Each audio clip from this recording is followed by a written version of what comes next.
the communion of saints, and the forgiveness of sins. I believe in the resurrection of the body and life everlasting. What is meant by the communion of saints in the Apostles' Creed?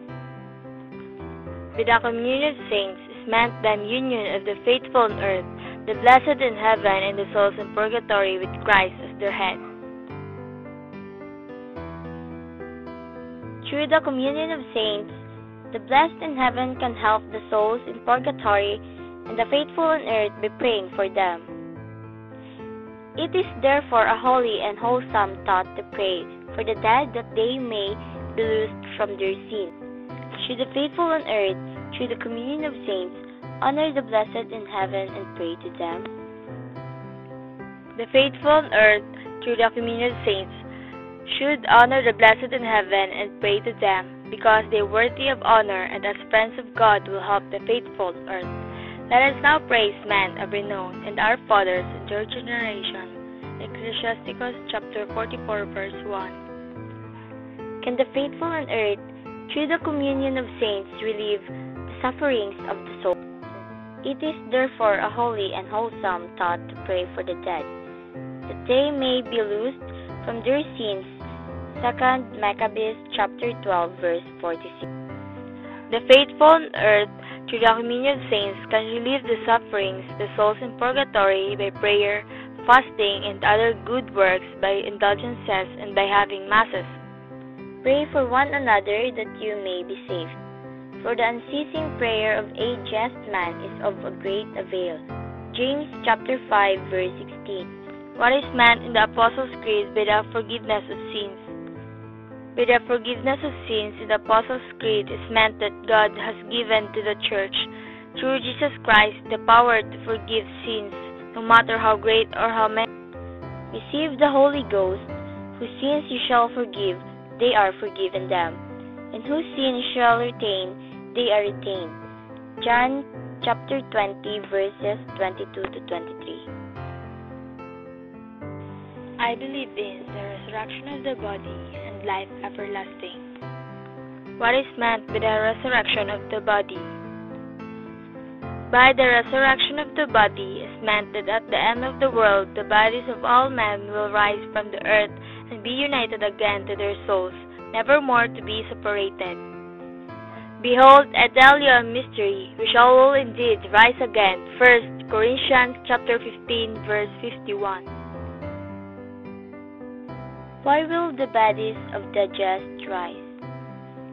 The bodies of the just will rise to share forever in the glory of their souls.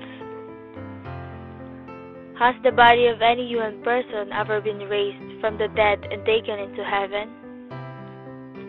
With the special privilege of her assumption, the body of the Blessed Virgin Mary, united to her immaculate soul, was glorified and taken into heaven.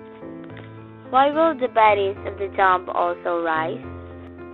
The bodies of the dumb will also rise to share the eternal punishment of their souls. What is the judgment called which will be passed on all men immediately after the general resurrection?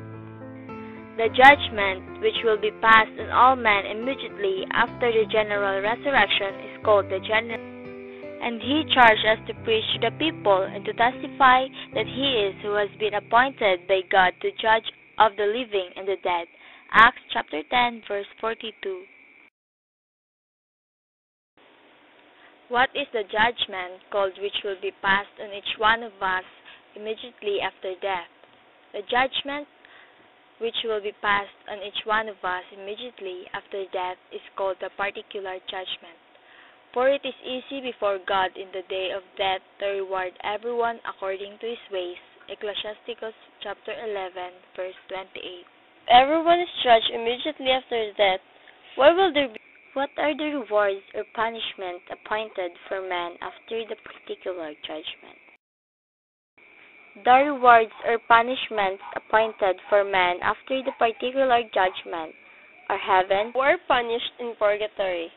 Those who are punished for a time in purgatory who die in the state of grace but are guilty of venial sin, or have not fully satisfied for the temporal punishment due to their sins. The fire will assay the quality of everyone's work.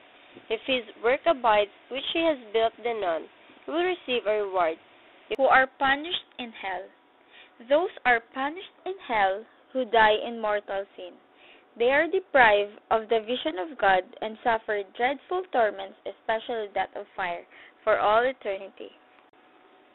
The hell will say to those on his left hand, Depart from me, accursed ones, into the everlasting fire, which was prepared for the devil and his angels. Matthew chapter 25, verse 41.